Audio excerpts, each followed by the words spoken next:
Assalamualaikum. My name is Manahil and I am studying in class 8B. Today I am going to school और आप देख सकते हैं इतनी ज़्यादा फॉग निकली हुई है। सुबह का वक्त है, 7:30 हो गए हैं।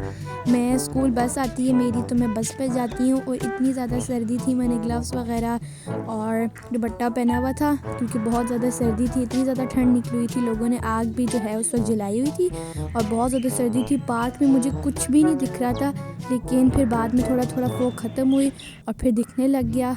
अगर चैनल को सब्सक्राइब नहीं किया तो सब्सक्राइब कर दें and thank you so much. अल्लाह हाफ़िज़।